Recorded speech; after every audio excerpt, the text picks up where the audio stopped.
It's good to be in my parish. Now, it's 10:31.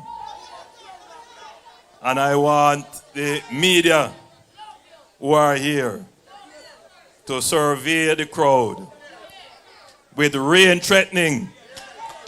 And you have been here for about 2 hours or more and nobody moving. I don't intend to finish at 11 o'clock because I want you all to get home early and safe.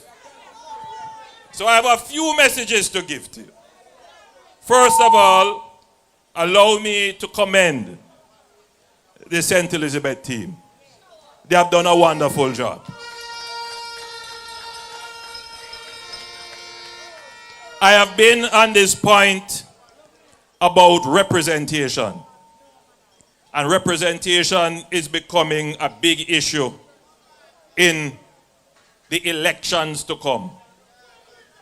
The people of Jamaica want to see good representatives. But I want to also say that all of you gathered here as supporters of the Jamaica Labour Party, you have told me that you want to see good representatives. And as your leader, I want you to know that I have received the message. And I also want you to know that I didn't get the message in my ears and sit on it.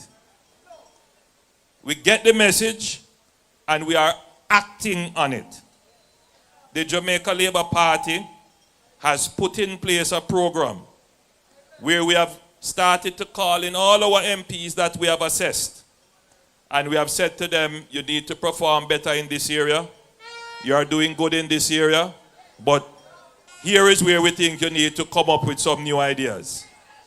Because in any organization, after any period of time of holding authority, sometimes people become complacent.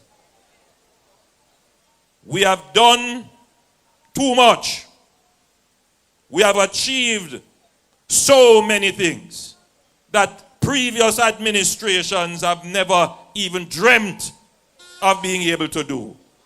For us to become careless with our politics. So, I know it is not the most popular message with some people, but it is a message that has to be said, and it has to be said right here on our platform, because it is indeed a concern for our people. I like what Deputy Secretary of the Jamaica Labour Party, Andrew Wheatley, said, that before your very eyes, the politics of Jamaica has been transformed. And you know which party has transformed it? It is the Jamaica Labour Party that has transformed the politics of this country. I want you to appreciate that we now have a politics where our discussions are elevated.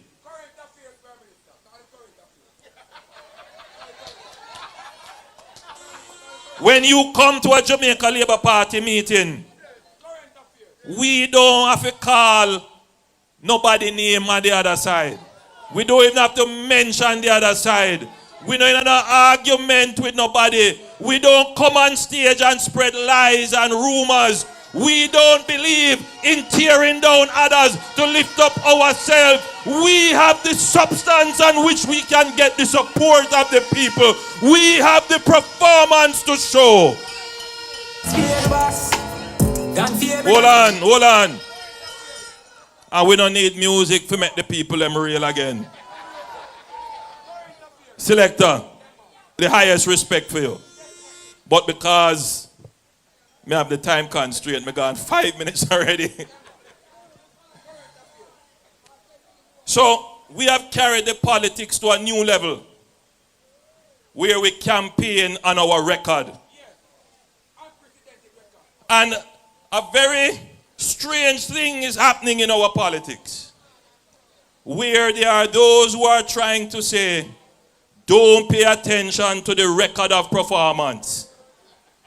Can you imagine that? There are those who are trying to diminish the performance. But we have struggled for a very long time saying we need to have a politics of performance. We have struggled for a very long time to say we need to have a politics of accountability. And what I have tried to do as a leader is to bring those things to our platform. So when I stand up and say to my representatives, I am holding you to account for better representation. You have never heard that on any other political platform except this one.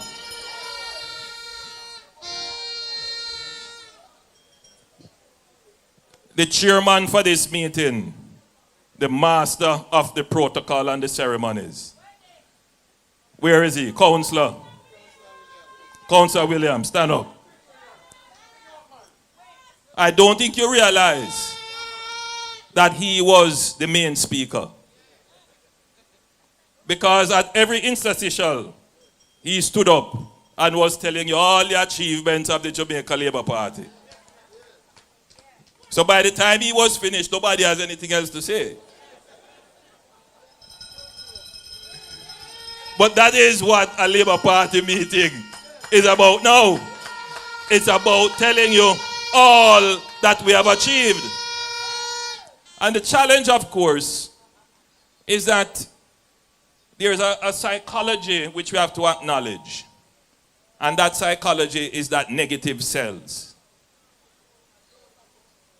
And when we have so many positives, I'm always being told, you need to be carrying the message more, you need to be telling people more. And it is true. Because the good things are not going to sell themselves. It is highly unlikely that you're going to forward the Pedro Plains project as good news. But that is so important because, as Floyd has said, they have been discussing, Michael Manley has been discussing and promising, and that's many decades ago, promised Pedro Plains this idea of taking water from the Black River to irrigate the plains of St. Elizabeth. That project is now not a vision, it's not a concept, it is a reality.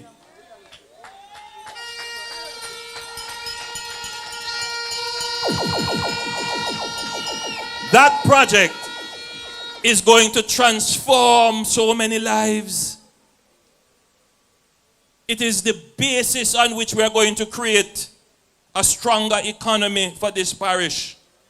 But how many of you tweet about it? How many of you put it on TikTok? How many of you forward it to your friend? That's the whole point. So if you live in a society like this, where it's only the negative that people celebrate, then you can imagine the doom and gloom that people will have. And that is why we have taken a deliberate decision that we are not going to join the army of naysayers and the purveyors of negative and doom and gloom. When you come to a Jamaica Labour Party meeting, you must leave feeling elevated. Not only with the dancing and antics of Floyd Green and Andrew Wheatley.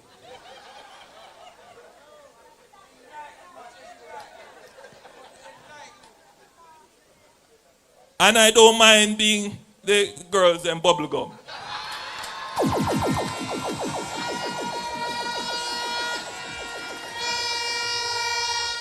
But when you come to a Labour Party meeting, whether you are older, you are my age, or you are younger, whether you come from up there, so, here so or here so. Whether you're a man or woman, there is something here that is meaningful for you. And you don't leave here hating anybody. You don't leave here vexed with anybody. You leave here feeling good about yourself and positive about the future.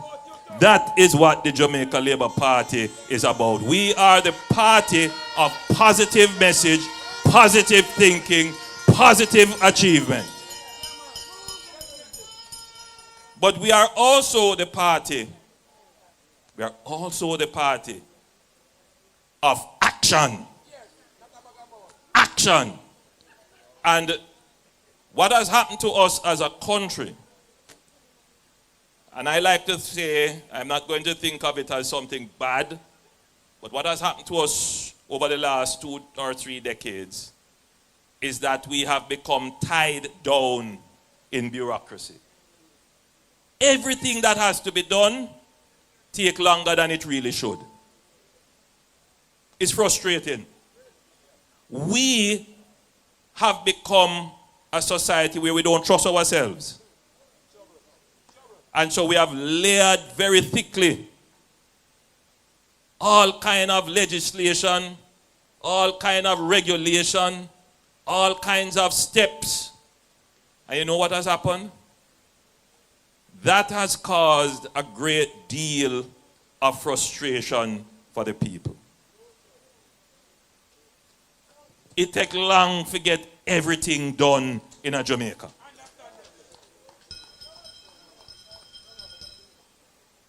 It took us a decade to solve our economic problems. A decade. To bring the debt from almost 150 to now 74% relative to GDP. At the end of this financial year, it will be below 70%. 10 years. During that 10 years, you had wage freeze. Whole heap of wage freeze. So public sector workers' wages weren't going up. While inflation runway. The dollar slide bad. And during that period of time, they never have no money to spend on any hospital. They never had any money to fix any road. They never had any money to provide water in your pipes. Now, we fix the economy.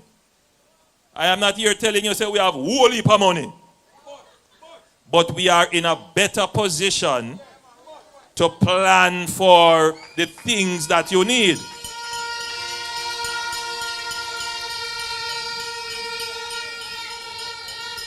But you can understand that after 10 years of what they call austerity, meaning that the government wholly spending tight. Yes, wholly money tight. And couldn't spend on the needs of the people. Austerity. During that period, while you were all under the hardship, you reach the point now where the thing rough. And then on top of that, you have COVID, because a further rise in the prices in the supermarket. My God. No. And then after COVID, we are starting to feel the real impact of climate change. Almost every year in this government, we have had a natural disaster. A weather event, a major rain event, major landslide, flooding, and then we had Hurricane Beryl. So can you imagine 10 years of austerity, As you're coming out of it, bam, COVID, and then all the economic woes that caused, and then the climate issues. That is also impacting the infrastructure, not just your pocket and your household budget, but the condition of the roads. And after 10 years of not spending on the infrastructure, your infrastructure will deteriorate. So you now have what we call aged infrastructure. Old road, old bridge will collapse, road them a tear away. Long before me, them that's up there, cars. No, I want you to listen to me good. If we are to deal with these things quickly, to ease the burden off of you, then we have to deal with the bureaucracy. Because there is a bridge called Troy Bridge. Some of you might have heard about Troy Bridge. Yes. That they build the bridge built in 1865. When flight? Somewhere in the 1800s. 18 something. Bridge 155 years old or something like that. Long time that the bridge they built. And with one of the tropical storms that passed through 2 years ago, it washed away the bridge. Washed away the bridge. It's where we talk about the climate and how it impacts on the infrastructure. Cut off communities, increase the cost for people to travel to get to where they have to go. But it took us 2 years to build the bridge. The problem was that the government didn't have the money. That's not the problem.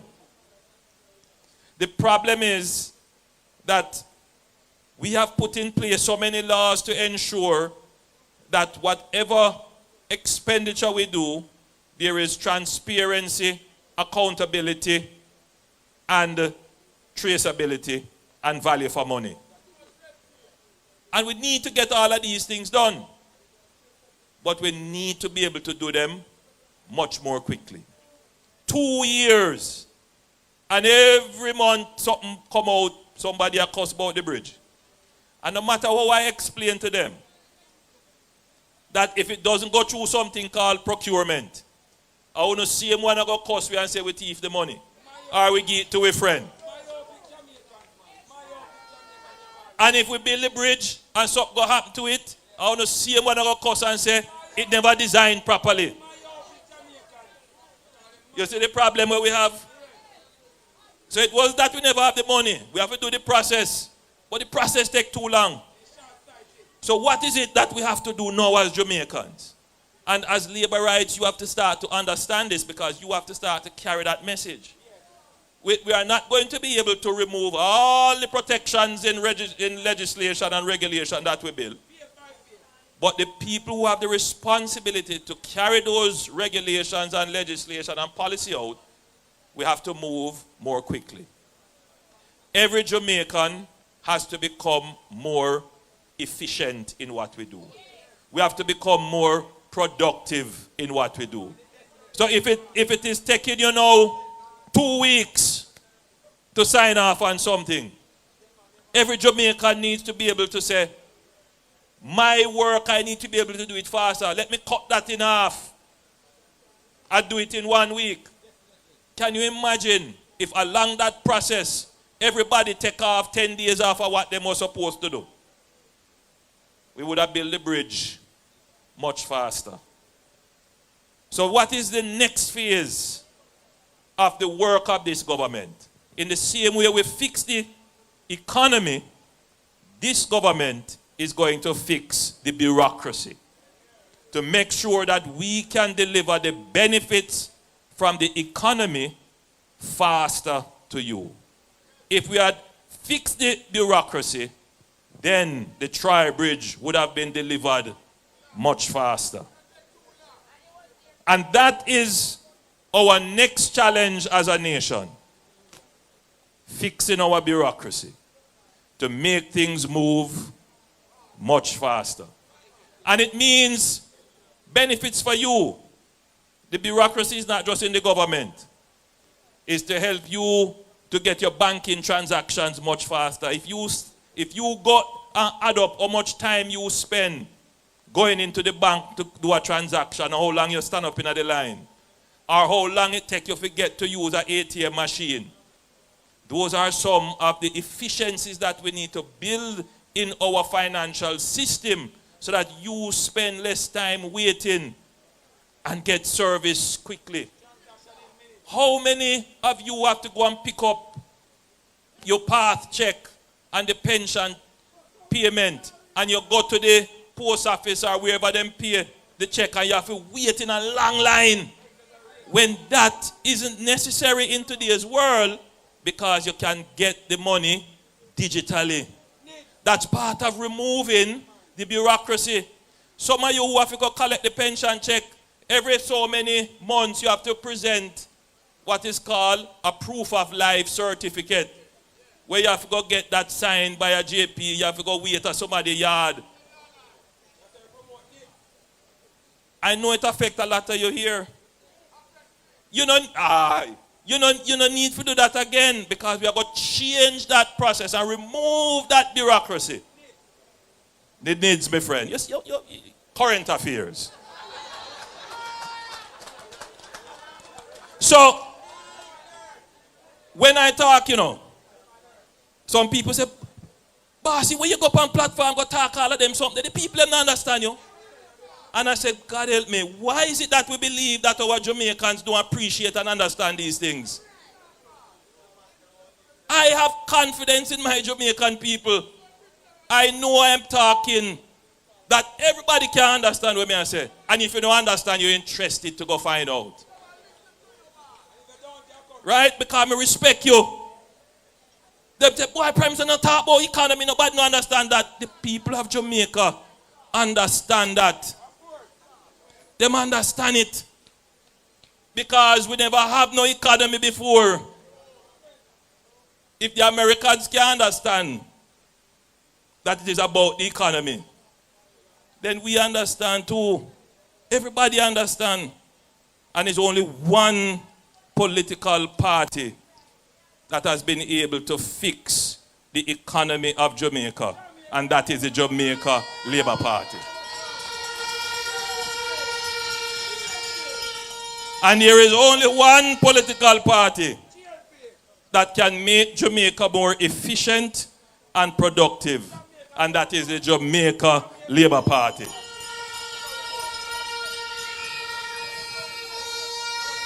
So, as I close my presentation to you,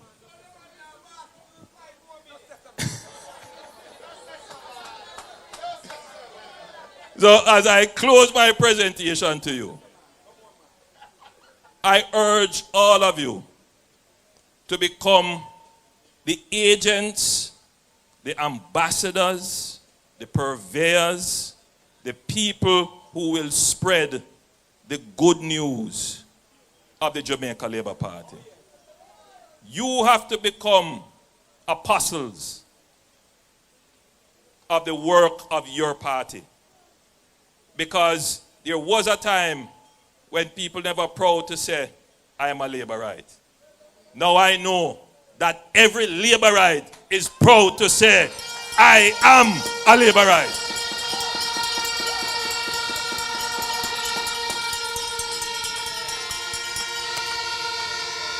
And that pride comes from the undeniable, unchallengeable performance of the government that you have elected and supported.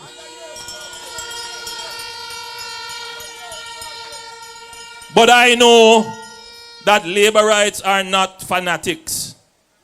Labourites represent the fear-minded and reasonable thinking Jamaicans. We don't need an opposition to hold us to account. Our greatest critic and the people who have the most vociferous complaints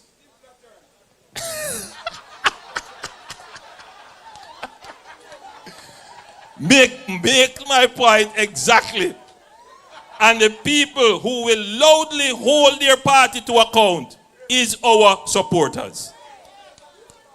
So there is no possibility of the Labour Party sliding into any extremism or going off on any errant path. No. Because you hold us strongly to account. So as I close, I say to you, your party is doing good. Your party has a vision. As I have explained to you, what is the next phase of the prosperity journey of Jamaica. And you have an incredible and important role to play. And more importantly, the leadership and executive of the party pays attention to its supporters. We respect you, and more so, we care and love you. And therefore, Labourites, let us rekindle that very strong bond between party and supporters. We have a job to do. We have a mission to accomplish. Let us choose Jamaica. Let us choose to build our country. Prosperity is ours. Labourites, I love you. God bless you and thank you.